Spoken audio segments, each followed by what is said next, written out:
Kicking off a branding and digital project in the right direction is crucial for the success of the project. For that, we need to have the right tools and a big understanding of brand experience design, so we would steer all our efforts in the direction that drives qualified leads for the brand.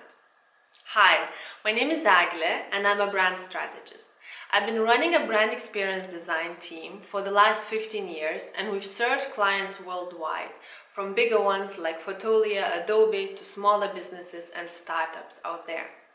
I would like to share my experience now with more of you out there, and I'm doing a webinar on brand experience design and I'm inviting you to come along.